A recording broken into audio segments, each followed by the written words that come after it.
మునుపటి భాగంలో గ్రామంలోనికి ప్రవేశించిన ఆ మంత్రాలవ్వ ఊరి ప్రజలతో ఊరి చివరిన ఉన్న ఆ వర్ణ వాళ్ళని తీసుకుని రమ్మని ఈ మంత్రాలవ్వ చెప్పింది. ఆ మాటలు విన్న ఊర్లో ప్రజలందరూ ఒక్కసారిగా ఆశ్చర్యపోయారు. మంత్రాలవ్వతో ఊర్లో కొంతమంది ఇలా అంటూ ఉన్నారు, అరే అవ్వా, అదేంటవ్వా ఊరి చివరిన ఉన్న అంటరాందాన్ని తీసుకురమ్మంటావు? ఆ అమ్మాయి చాలా కురూపి, అంతేకాదు వాడి దగ్గర ఏవో భయంకరమైన శక్తులు కూడా ఉన్నాయని నువ్వే చెప్తున్నావు. అలాంటి చెడ్డదాన్ని ఊళ్ళో కానివ్వడం మంచి పని కాదు. ఆ దెయ్యాన్ని నువ్వే చంపొచ్చు కదా. ఏదో ఒక విధంగా ఆ పిశాచిని ఊరిని తరిమే, ఆ వర్ణాన్ని మాత్రం ఊరిని మాత్రం రానివ్వద్దావా అని ఆ ఊర్లో ప్రజలందరూ మంత్రాలవ్వతో చెప్పారు. ఆ మాటలు విన్న మంత్రాలవ్వ ఊరి ప్రజలతో ఇలా అంటూ ఉంది, మూర్ఖులారా, ఇంతకు పూర్వం ఈ ఊర్లో ఒక భయంకరమైన దక్షికా పిశాచి ఇక్కడే పెరుగుతూ ఉండేది. ఆ పిశాచిని ఊరి నుంచి తరిమి కొట్టి సహాయం చేసింది నాతో పాటు ఈ వర్ణ తల్లిదండ్రులే. వాళ్ళు ఇద్దరు ఆ భయంకరమైన పిశాచి నోట పడి చనిపోయి కాలం చేశారు. ఇప్పుడు ఆ పుణ్య దంపతులైన వారు ఇద్దరు ఆత్మరూపంలో వర్ణకి తోడుగా వాళ్ళ ఇంటిలోనే ఉంటూ ఉన్నారు. ఇంకా వాళ్ళకి చేసిన అన్యాయానికి బదులుగా ఇప్పుడు మీరందరూ ఆ వర్ణాన్ని నేరుగా ఇక్కడ తీసుకుని రావాలని ఆ వర్ణ చేతిలోనే ఈ దక్షికా దయ్యానికి భయంకరమైన చావు ప్రసాదింపబడుతుంది. ఇక మీరు ఇంకా ఏమీ ఆలోచించకుండా నేరుగా వర్ణాన్ని తీసుకురావడం తప్ప మరొక దారి లేదు, వెళ్ళండి అని మంత్రాలవ్వ ఊరి ప్రజలందరితో చాలా గట్టిగా చెప్పింది. ఆ మాటలు విన్న ఊర్లో ప్రజలందరూ తమలో తాము ఆలోచించుకుంటూ సరే అని చెప్పి నేరుగా వర్ణ ఇంటి వద్దకు వెళ్లారు. అక్కడ వర్ణ తన తల్లిదండ్రుల ఫోటోల ముందు నుంచి ఏడుస్తూ ఉంది.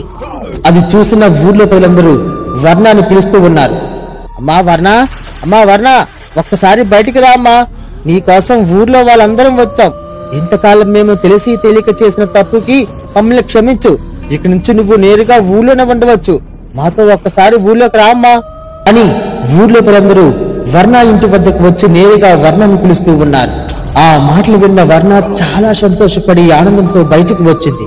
వాళ్ళందరినీ చూసి వర్ణ ఇలా అంటూ ఉంది, అరే ఊరు మొత్తం నా కోసమే వచ్చారా? నిజంగానా? నేను నుంచి రేపు నేను ఊళ్ళోనే ఉండవచ్చా? కానీ ఊళ్ళో భయంకరమైన పిశాచాలు ఏవో తిరుగుతున్నాయంట కదా, నాకు ఎందుకో చాలా భయంగా ఉంది. నేను వస్తే మీకు ఇంకా అరిష్టం జరుగుతుందేమో. వద్దులేండి, మీరందరూ వెళ్ళిపోండి, ఇక్కడి నుంచి మీరందరూ వెళ్ళిపోండి అని వర్ణ చాలా గట్టిగా ఏడుస్తూ చెబుతూ ఉంది. ఆ మాటలు విన్న ఊర్లో ప్రజలందరూ ఇలా అంటూ ఉన్నారు, అరే అమ్మా వర్ణ, మమ్మల్ని క్షమించు. ఇంతకాలం తెలిసి తెలియక ఏదో తప్పు చేస్తాం, కానీ నీ మహిమ, నీ తల్లిదండ్రుల యొక్క గొప్పతనం అంతా మేము తెలుసుకున్నాం. ఆ మహిమ గల మంత్రాలవ్వ నేను నేరుగా ఊళ్ళోనికి తీసుకుని రమ్మని చెప్పింది. మంత్రాలవ్వ నీ రూపంతో పాటు నీకు కొన్ని శక్తులు కూడా ప్రసాదిస్తుందంట. నీ చేతిలోనే ఇప్పుడు ఊర్లో ప్రజలందరినీ చంపుకు తింటున్న ఆ భయంకరమైన రక్షికాదయ్యం నీ చేత చంపిస్తుంటమ్మా. అమ్మా త్వరగా ఊరి మీద నీకు ఎటువంటి మమ్మగారు ఉన్నా సరే వెంటనే నువ్వు నేరుగా ఊళ్ళోకి రావాలమ్మా అని గ్రామ ప్రజలందరూ ఆ వర్ణతో చెప్పారు. ఆ మాటలు విన్న ఈ వర్ణ తల్లిదండ్రుల ఆత్మరూపంలో వర్ణతో ఇలా అంటూ ఉన్నారు, అమ్మా వర్ణ, ఇక నువ్వు ఎటువంటి ఆలోచన పెట్టుకోకు. నీకు నేరుగా ఇప్పుడు మంత్రాలవ్వ అండే వచ్చింది. మంత్రాలవ్వ ఖచ్చితంగా తన శక్తితో నీ రూపాన్ని మారుస్తుంది. అంతేకాదు ఊళ్ళో భయంకరమైన ప్రళయతాన్ని వాళ్ళు సృష్టిస్తున్న ఆ దక్షికా పిశాచిని కూడా నువ్వే నేరుగా నీ చేతులతో చంపాలి. వెళ్ళమ్మా వెళ్ళు. ఇక నీ మనసులో ఎటువంటి ఆలోచన పెట్టుకోకుండా ఆ మంత్రాలను కలిసిరా. వెళ్ళమ్మా వెళ్ళు అని ఈ వర్ణ తల్లిదండ్రులు ఆత్మలు నేరుగా వర్ణతో మాట్లాడుతూ ఉన్నాయి. ఆ మాటలు విన్న వర్ణ చాలా సంతోషపడి తన తల్లిదండ్రులతో సరైన చెప్పి నేరుగా గ్రామ నడి మధ్యలోనికి చేరుకుంది. అక్కడ మంత్రాలను చూస్తున్న ఈ యొక్క వర్ణ మంత్రాలతో ఇలా అంటూ ఉంది, అవ్వా మంత్రాలవ్వ, నీకు వందనాలు. ఇంతకాలం ఈ ఊరి నడిమధ్యలోకి నేను ఎప్పుడూ రాలేదు. వచ్చినా ఇక్కడి నుంచి వెంటనే వెళ్ళిపోతూ ఉండేదాన్ని. అటువంటిది ఇప్పుడు నా కోసం ఊళ్ళో ప్రజలందరూ నా దగ్గరకు పంపించావు. నీ మీద నేను ఎప్పటికీ మర్చిపోలేను. మంత్రాలవ్వ చెప్పండి, ఇప్పుడు నేను ఏం చెయ్యాలి? ఖచ్చితంగా నా ప్రాణాలు ఇవ్వడానికి నేను సిద్ధంగా ఉన్నాను. ఏదో ఒక విధంగా ఈ ఊళ్ళో ప్రజలన్నీ కాపాడితే సరిపోతుంది. అవ్వా చెప్పండి అవ్వా, ఏం చేయాలో చెప్పండి అని ఈ యొక్క వర్ణ మంత్రాలవ్వతో అడుగుతూ ఉంది. ఆ మాటలు విన్న మంత్రాలవ్వ వర్ణతో ఇలా అంటూ ఉంది, అమ్మా వర్ణ, నీకు ఇక్కడికి తీసుకురావడానికి కారణం ఒకే ఒకటి. ఈ ఊర్లో తిరుగుతున్న ఆ భయంకరమైన దక్షికా పిశాచికి మరణం నీ చేతుల్లోనే ఉంది. అందుకు ఖచ్చితంగా నీ సహాయం మాకు కావాలి అని ఈ మంత్రాలవ్వ ఆ యొక్క వర్ణతో చెప్పి, ఆ మాటలు విన్న మంత్రాలవ్వ వర్ణతో ఇలా అంటూ ఉంది, వర్ణ, ఖచ్చితంగా దక్షికా పిశాచికి నీ చేతిలో అంతం ఖాయం. కానీ అంతకు మునుపు నీ రూపాన్ని మార్చుకోవాలి. నీ రూపం మారాలంటే ఈ మంత్రాల మీసయ్య ఆ నడి సముద్రంలో ఉన్న ఆ విశిష్ట శక్తి కలిగిన ఆ చేప రక్తాన్ని నోటిలో పోయవలను. అప్పుడు నీ రూపంతో పాటు నీ శక్తి సామర్థ్యం కూడా పెరుగుతుంది. నువ్వు నేరుగా ఆ పిశాచిని పూర్తిగా సమూలంగా నాశనం చేయవచ్చు. మీసాల మంత్రయ్య, ఇప్పుడే నువ్వు ఆ సముద్ర నర్మధ్యలోనికి ప్రవేశించి ఆ యొక్క విశిష్ట కలిగిన ఆ చేపల రక్తాన్ని తీసుకొని వచ్చి నేరుగా ఈ వర్ణ గొంతులో పోయవలను. ఇక నువ్వు ఇప్పుడే బయలుదేరి వెళ్ళు. కానీ ఒక్క విషయం మర్చిపోకు, మార్గ మధ్యంలో ఆ పిశాచికి సంబంధించిన తన అనుచరులు నీకు ఆటంకం కలిగిస్తూనే ఉంటారు. ఎట్టి పరిస్థితుల్లోనూ ఆ చేపను మాత్రం ఆ పిశాచాల వెంబడ పంపించకూడదు. నీ చేతుల ద్వారానే ఆ రక్తాన్ని వర్ణ యొక్క గొంతులో పోయవలను. ఇక నువ్వు బయలుదేరవచ్చు అని మంత్రాలవ్వ రిపీట్ అని మంత్రాలవ్వ ఈ మీసాల మంత్రణతో చెప్పింది. మీసాల మంత్రి చెప్పిన విధంగానే సముద్ర భాగంలో తన అనుచరుడితో పడవ మార్గంలో ప్రయాణిస్తూ ఉన్నాడు. కొద్ది సమయానికి ఆ మార్గ మధ్యలో కొన్ని అస్థిపంజరాలు పడవతో వచ్చి ఈ మీసాల మంత్రయ్యపైకు శక్తులు వెదలుతూ ఉన్నాయి. అవి గట్టిగా అరుస్తూ మీసాల మంత్రయ్యతో ఇలా అంటూ ఉన్నాయి, ఇదిగో మీసాల మంత్రయ్య, ఈ రోజుతో నీ శక్తి మొత్తం నాశనం. నువ్వు వినాశనం అయిపోతున్నావు. నువ్వు తీసుకువస్తూ ఉన్న ఆ చేపని నీకు ఆహారంగా చేసేస్తాం. నిన్ను విడిచిపెట్టే సమయం కానీ ఆ సమయం కానీ ఇక ఎన్నటికీ లేదు. ఓ అని శక్తులను ఈ మీసాల మంత్ర వైపుకు విసురుతూ ఉన్నాయి ఆ అస్థిపంజరాలు. వెంటనే ఈ మీసాల మంత్రయ్య తన మంత్రదండంతో మంత్రాలవని గట్టిగా తలుచుకుంటూ ఉన్నాడు. ఓం క్రీం మంత్రశక్తి రూపిణి, ఓం క్రీం కార్యదర్శ రూపిణి, ఓం క్రీం మంత్ర సంహారిణి, ఓం క్రీం జై మంత్రాలవ్వ అని ఈ మీసాల మంత్రయ్య తన మంత్రదండంతో ఏవో మంత్రాలు చదివి ఆ మంత్రదండాన్ని నేరుగా ఈ అస్థిపంజరాల వైపు చూపించాడు. వెంటనే ఆ అస్థిపంజరాలు అక్కడికక్కడే బూడిదలా మారిపోయాయి. అది గమనించిన ఈ మీసాల మంత్రయ్య అమిత్రుడు జై హో మంత్రాలవ్వ జై హో అంటూ ఇద్దరు గట్టిగా అరుచుకుంటూ నేరుగా ఆ సముద్రం యొక్క నడిభాగంలోనికి వెళ్లారు. అక్కడ యథావిధిగా ఈ మీసాల మంత్రయ్య తన మంత్రాన్ని చదివి ఆ సముద్ర భూభాగంలో ఉన్న ఆ విశిష్ట శక్తి కలిగిన ఆ చేపని తన వశం చేసుకున్నాడు. ఆ చేపను తీసుకుని నేరుగా ఈ ఊరు నడిమధ్యలోనికి ప్రవేశించాడు. ప్రవేశించిన వెంటనే ఆ చేప రక్తాన్ని నేరుగా ఈ వర్ణ యొక్క గొంతులోనికి పోశాడు.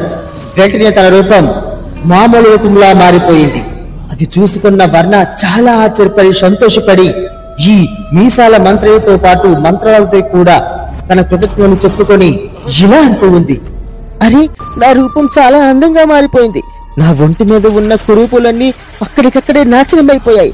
అవ్వా మంత్రాలవ్వా, ఇదిగో మంత్రాలు మీసయ్యా, ఈ ఊరి ప్రజలందరితో పాటు మీకు కూడా నా ధన్యవాదాలు తెలియజేసుకుంటూ ఉన్నాను. ఎన్ని సంవత్సరాల నుంచి నేను పుట్టిన దగ్గర నుంచి నా రూపం చూసుకొని ఊళ్ళో వాళ్ళందరూ చాలా అసహ్యపడుతూ కనీసం ఊళ్ళను కూడా రానివ్వలేదు. కానీ ఇప్పుడు నా రూపం చాలా అందంగా మారింది. అందంతో పాటు కొన్ని శక్తులు కూడా నాలో చేరుకున్నాయని చెప్పారు. ఖచ్చితంగా ఇంత మేలు చేసిన మీకోసం నేను ఏదైనా చేస్తాను. మంత్రాలవ్వ, చెప్పండి, ఇప్పుడు నేను ఎక్కడికి వెళ్ళాలి? ఆ పిశాచి ఎక్కడ ఉందో నాకు తెలియజేయండి మంత్రాలవ్వ అని ఈ వర్ణ ఈ మంత్రాలవ్వతో గట్టిగా చెబుతూ ఉంది. ఆ మాటలు విన్న మంత్రాలవ్వ చాలా సంతోషపడి ఈ వర్ణతో ఇలా అంది, వర్ణ, సమయం ఉంది. ఈ రోజు రాత్రికి ఈ ఊళ్ళో ఎప్పుడూ జరిగే యథావిధంగానే ఆ ప్రక్రియ కొనసాగిస్తూ ఉండండి. ఆ చెక్క బొమ్మ నడుచుకుంటూ ఈ చెట్టు వద్దకు వచ్చి ఆ రక్తాన్ని తాగే సమయంలో నువ్వు నేరుగా ఆ బొమ్మ నడి శిరస్సు పైన నేను ఇచ్చే ఈ మంత్రదండంతో ఒక్కసారిగా కొట్టు. ఆ చెక్క బొమ్మ అక్కడికక్కడే ముక్కలా మారిపోయి బూడిదలా మారిపోతుంది. అలా మారిపోయిన ఆ బూడిదను సేకరించి దాని నీటితో తడిపి ఒక పెద్ద ముద్ద వలె పేర్చాయి.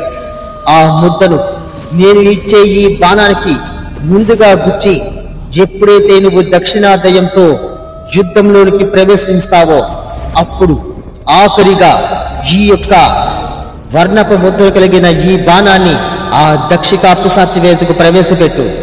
ఆ బాణం తన శరీరానికి తగిలిన వెంటనే అక్కడికక్కడే ఖచ్చితంగా మరణిస్తుంది ఆ దక్షికా దయ్యం. ఇక్కడ నేను చెప్పినట్లుగా అందరూ చేయండి. మీ యొక్క స్త్రీల గురించి ఎట్టి పరిస్థితులను ఎవరూ భయపడకండి. స్త్రీలను చంపే పిశాచి కాదు ఆ దక్షికా పిశాచి. నేను చెప్పిన విధంగానే ఊళ్ళో అందరూ యథావిధిగా తమ తమ ఇళ్లకు వెళ్ళిపోండి అని చెప్పింది ఈ మంత్రాలవ. చెప్పిన విధంగానే వాళ్ళందరూ తమ తమ ఇళ్లకు వెళ్ళిపోయారు. మంత్రాలవతో పాటు మంత్రాలవ మీసయ్య అదే విధంగా అక్కడ తీసుకొని వచ్చిన ఆ నరభక్షకులని ఒక మాయారూపంలోకి మార్చేసింది ఈ మంత్రాలవ. ఊరు అంతా చాలా నిశ్శబ్దంగా ఉంది. యథావిధిగానే ఎప్పుడులాగే ఆ ఊరిలోనికి ఒక నక్కల గుంపు గట్టిగా అరుచుకుంటూ వస్తూ ఉన్నాయి. సరిగ్గా రాత్రి 1 గంట సమయం దాటింది. ఆ నక్కల గుంపు నేరుగా ఈ ఊరి నడి మధ్యలోనికి వచ్చి ఆ చెట్టు చుట్టూ తిరుగుతూ ఉన్నాయి. అక్కడ ఉన్న చెక్కదమ్మ చలనం లేకుండా అలానే ఉంది. సరిగ్గా ఆ నక్కల గుంపు అక్కడి నుంచి వెళ్లిపోయినసరికి ఒక్కసారిగా ఆ చెక్క బొమ్మ లేచి నుంచని గట్టిగా అరుస్తూ ఉంది. రే మంత్రాల మీసయ్యా, ఎక్కడ ఉన్నావు? సముద్ర భూభాగంలో ఉన్న ఆ విశిష్ట శక్తి కలిగిన ఆ చేపను నాకు నైవేద్యంగా పెట్టలేదు కదా. ఇప్పుడు మీ ఊరిని మొత్తాన్ని నాశనం చేసేస్తాను. ఓం క్రీం కవచ కండలి, ఓం క్రీం కవచ కండలి అని ఆ చెక్కబొమ్మ చాలా గట్టిగా మంత్రాలు చదువుతూ ఉంది. ఇంతలో ఈ మంత్రాలవ్వ చెప్పిన విధంగానే ఈ వర్ణ ఆ చెట్టు చాటును దాక్కొని ఈ చెక్కబొమ్మను చూస్తూ జిలా అనుకుంటూ ఉంది. ఒసే పిశాచి, ఇంతకాలం ఈ గ్రామ ప్రజలందరినీ ఎంతో క్షోభ పెట్టావు. సరిగ్గా రాత్రి సమయంలో ఎవరు కంటి నిండా కునుకు కూడా కునుకలేదు. అటువంటిది ఈ రోజు నీ చావు నా చేతుల్లో ఉంది చెప్పింది కాబట్టి ఖచ్చితంగా ఈ రోజు నిన్ను మరణపాలు చేస్తాను. ఓం జై జై మంత్రాలవ్వ అని చెప్పి ఈ వర్ణ తన చేతిలో ఉన్న ఆ మంత్రదండంతో ఆ చెక్కబొమ్మ తలపై గట్టిగా కొట్టింది. ఆ చెక్కబొమ్మ అక్కడికక్కడే మంటలో కాలిపోయి ముక్కలు ముక్కలుగా మారిపోయింది. అది చూసిన ఈ వర్ణ చాలా సంతోషపడి ఇలా అంటూ ఉంది. మంత్రాలవ్వ, నువ్వు చెప్పిన విధంగానే ఈ చెక్కబొమ్మని ఇక్కడికిక్కడే సమూలంగా నాశనం చేశాను. ఈ చెక్కబొమ్మ ఇప్పుడు పూర్తిగా కాలిపోయి బూడిదలా మారిపోయింది. నువ్వు చెప్పిన విధంగానే ఈ బూడిదను ఒక ముద్దబలి తయారు చేసి నువ్వు ఇచ్చిన ఈ అతిశక్తివంతమైన బాణానికి గుచ్చి ఉంచుతాను. ఇప్పుడు నేను నేరుగా ఆ దక్షికా పిశాచి వైపుకు ప్రయాణిస్తాను అని వర్ణ చాలా గట్టిగా అరిచి చెబుతూ ఉంది. వెంటనే అక్కడికి మంత్రాల ప్రత్యక్షమయ్యి ఇలా అంటూ ఉంది. వర్ణ, ఒక్కసారి ఆగు. నేను అంచనా వేసినట్టు దక్షిణాదయాన్ని నీవు ఒంటరిగా ఆమెను జయించలేవు. అందుకు నా సహాయం నీకు కావాలను. నేను ఆ దక్షికాదయంతో ఎదురుగా నిలుచని నా శక్తితో తనని బంధించి ఉంచుతాను. ఇంతలో తను నాపై ప్రతిచర్య చేస్తూ ఉండగా నీవు ఆ దక్షికాదయం వెనకత నుంచి తన శిరస్సు భాగంలోనికి నేను ఇచ్చే ఈ మంత్రబాణాన్ని తనపైకి ప్రవేశపెట్టు. వెంటనే ఆమె ఖచ్చితంగా నాశనమైపోతుంది. ఇప్పుడు ఆ పిశాచి ఊరి చివరన ఉన్న శ్మశానంలో ఈ ఊరికి సంబంధించిన స్త్రీలందరినీ నిర్బంధించి అక్కడ ఏదో భయంకరమైన పూజను మొదలు పెట్టబోతూ ఉంది ఈ దక్షికాదయ్యం. ఆ పూజ కనుక ఖచ్చితంగా నెరవేరితే ఇక దాని శక్తి అప్రమత్తమైపోతుంది. దాన్ని జయించడం ఎవరి తరం కాదు. త్వరగా వెళ్దాం. ఇప్పుడే మనం ఊరి చివరన ఆ శ్మశానంలోనికి ప్రవేశించి ఆ దక్షికాదయ్యం చేస్తూ ఉన్న ఆ భయంకరమైన పూజని మనం ఆకట్టాలి. పద వెళ్దాం. ఓం క్రీం జై అని చెప్పి వారిద్దరూ అక్కడి నుంచి అదృశ్యమైపోయారు. ఇంతలో ఊరికి దూరంగా ఉన్న ఆ శ్మశానంలో దక్షికాదయ్యం కూర్చొని ఏదో భయంకరమైన పూజలు చేస్తూ ఉంది. ఆ దక్షికాదయ్యం పక్కగా ఈ ఊరికి సంబంధించిన ఆడవాళ్ళందరినీ గుంపుగా ఒక చెట్టుకు కట్టివేసింది ఈ దక్షికాదయ్యం. వాళ్ళందరూ చాలా గట్టిగా ఆర్తనాదాలు పెడుతూ ఉన్నారు. ఇదిగో పిశాచి, మమ్మల్ని విడిచిపెట్టు. నీ యొక్క కోరిక తీరాలంటే, మమ్మల్ని చంపాలంటే మమ్మల్ని చంపు, కానీ ఇలా నిర్బంధించి మాత్రం ఉంచుకు. మా వాళ్ళని గాని మా పిల్లల్ని కానీ ఏమీ చేయకు, మమ్మల్ని పెళ్లి తీసుకో అని చాలా గట్టిగా అరుస్తూ ఉన్నాడు. ఆ మాటలు విన్న ఈ దక్షికా దయ్యం ఇలా అంటూ ఉంది, మీరు కాస్త నోరు ముయ్యండి. ఈ రోజు జరిగే ఈ శక్తి పూజలో ఖచ్చితంగా ఈ ఊరి ప్రజలందరినీ నాశనం చేసేస్తాను. మంత్రాలవని నాశనం చేయనదే మా నరభక్షకులు ఇప్పటి వరకు ఎక్కడ కన్ను కూడా కనబడలేదు. అటువంటిది ఇప్పుడు ఆ మంత్రాలవ్వ ఎక్కడ ఉన్నా పూర్తిగా నాశనం చేసే ఈ భయంకరమైన పూజని ఇప్పుడు మీతోనే ప్రారంభిస్తాను. ఇప్పుడు మీలో ఒకరిని బలి ఇస్తే ఆ స్త్రీ సంకల్ప శక్తిని నావశం చేసుకొని మంత్రాలవని పూర్తిగా జయించగల శక్తి నావశమైపోతుంది. అందుకు ముందుకి మీలో ఎవరు వస్తారు చెప్పండి అని ఆ దక్షికా దయ్యం చాలా గట్టిగా అరుస్తూ ఉంది. ఇంతలో అక్కడికి ప్రత్యక్షమైన మంత్రాలవతో పాటు ఈ వర్ణాన్ని చూసిన ఆ ఆడవాళ్ళందరూ ఒక్కసారిగా ఆనందంలో మునిగి తేలారు. వాళ్ళందరికీ మంత్రాలవ్వ ఏమీ మాట్లాడకుండా ఉండనని చెప్పి ఒక సైగ చేసింది. మంత్రాలవ్వ తన రూపాన్ని మార్చుకుని ఒక స్త్రీ వలె ఆ చెట్టుకు కట్టిన గుంపుల్లో తాను కూడా కలిసిపోయింది. ఈ మంత్రాలవ్వ చెప్పిన విధంగానే వర్ణ ఈ దక్షికాదయం యొక్క వెనక భాగంలో చెట్టు చాటున చూస్తూ ఉండిపోయింది. దక్షికాదయం పిలువన వెంటనే ఈ రూపంలో మారిన మంత్రాలవ్వ నేరుగా దక్షికాదయం ముందుకు వచ్చి తనను బలి తీసుకోమని చెబుతుంది. వెంటనే ఆ దక్షికాదయం ఆ యొక్క స్త్రీని చూసి ఇలా అంటూ ఉంది, అరే, సాధారణమైన స్త్రీకి ఇంతటి తెగింప? ఒక పిశాచి తన శక్తిని పొందడానికి నేను బలి ఇస్తుందని చెప్తున్నా సరే నువ్వు నా ముందుకు వచ్చావంటే నీలో ఏదో అచంచలమైన శక్తి దాగునే ఉంటుంది. ఎవరు నువ్వు ఎవరివో ఇప్పుడే తెలుస్తాను. ఓం క్రీం శక్తి రూపణి, ఓం క్రీం మాయా సందర్శిని అని మంత్రాలు చదవగా ఆ స్త్రీ రూపంలో ఉన్నది మంత్రాలవనే విషయం ఈ దక్షికాదయానికి అర్థమైపోయింది. వెంటనే తనపై మంత్రదండం ఎత్తుతూ ఉండగా మంత్రాలవ తన రూపంలోనికి మారిపోయి తన చేతిలోంచి ఒక భయంకరమైన శక్తిని ఆ దక్షికాదయం వైపు ప్రవేశపెట్టింది. ఆ దక్షికాదయం ఆ శక్తిని విరమణించుకోలేక గట్టిగా అరుస్తూ కేకలు పెడుతూ ఉంది. ఇంతలో వర్ణ ఆ చెట్టు చాటు నుంచి ఈ మంత్రాలవ ఇచ్చిన ఆ శక్తివంతమైన ఆ బాణాన్ని నేరుగా దక్షికాదయం వైపుకు వదిలింది. ఆ బాణం గాల్లో ఎగురుకుంటూ నేరుగా వచ్చి ఈ దక్షికాదయం యొక్క శిరస భాగాన్ని గుచ్చుకుంది. వెంటనే ఆ దక్షికాదయం అక్కడికక్కడే మంటల్లో కాలి బూడిదలా మారిపోయింది. అది చూసి ఈ ఊర్లో ప్రజలందరూ చాలా ఆనందపడ్డారు. మంత్రాలవతో పాటు మీసాల మంత్రయ్య కూడా అక్కడికి చేరుకున్నారు. అందరూ ఆ సంఘటన చూసి ఇక ఆ ఊరికి పట్టిన చీడ మొత్తం విడుదలైపోయిందని చాలా సంతోషపడ్డారు. వెంటనే ఈ మంత్రాలవ్వ వర్ణని అక్కడికి పిలిచి వర్ణతో ఇలా అంటూ ఉంది, వర్ణ అమోఘం, నేను చెప్పిన విధంగానే అంతా ఈ కార్యసాధన చేసి శాపగ్రస్తుల్లా మారిన ఈ ఊరిని మొత్తాన్ని విడిపించావు. నీ యొక్క ధైర్య సాహసాలకి మెచ్చుకుంటున్నాను. గ్రామ ప్రజలారా, ఇంతకాలం తన రూపం బాలేదని తన ఒక కురూపు అని చెప్పి ఊర్లోనికి కూడా రానివ్వకుండా చేశారు. కానీ తాను ఇప్పుడు మీ ఊర్లో మొత్తాన్ని కాపాడింది. ఇప్పుడు చెప్పండి, తప్పు ఎవరు చేశారు అని మంత్రాలవ ఊరికలందరినీ అడిగింది. ఆ మాటలు విన్న ఊరికందరూ సిగ్గుతో తల వంచుకొని తను చేసిన తప్పు క్షమించమని చెప్పి అందరూ ఆ రోజు నుంచి చాలా ఆనందంగా ఉన్నారు.